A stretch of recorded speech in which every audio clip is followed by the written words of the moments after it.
Imagine you're trying to order a pizza. You want it with extra cheese, pepperoni, and maybe a side of garlic bread. But what if your pizza place's ordering system doesn't let you customize your order? It'd be pretty frustrating, right? Well, that's kind of like trying to use TouchBistro without modifiers. It's a powerful tool, but without the ability to customize your items, it's missing a key ingredient. So, today we're diving into the world of TouchBistro modifiers. We'll cover everything from creating basic modifiers to setting up complex rules and pricing structures. Let's get started. What are modifiers? Think of modifiers as the secret sauce that lets you take your TouchBistro items to the next level. They allow you to add extra toppings, change sizes, or even create entirely new variations of your products. Creating basic modifiers. Navigate to the item library. This is where all your menu items live. Select an item. Choose the item you want to add modifiers to. Access the Modifiers tab. Look for the tab labeled Modifiers. Add a new modifier. Click the Add Modifier button. Set the modifier name.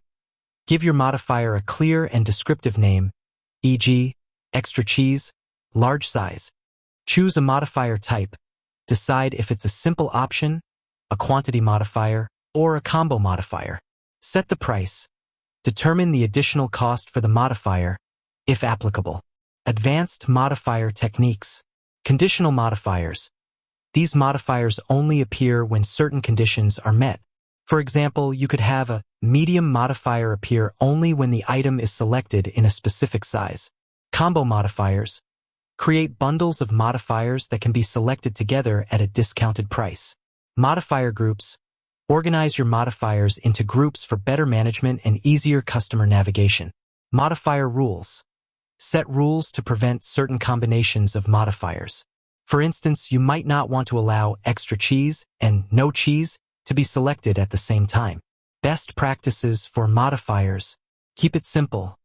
Avoid overwhelming your customers with too many modifiers. Use clear and concise language. Make sure your modifier names are easy to understand. Test your modifiers. Thoroughly test your modifiers to ensure they work as expected. Consider customer experience. Think about how modifiers will impact the ordering process and customer satisfaction. Adding modifiers to TouchBistro is a powerful way to enhance your menu offerings and provide a more personalized experience for your customers. By following the steps we've outlined today, you can easily create and manage modifiers that meet your specific needs. With that said, thanks for watching, and until next time.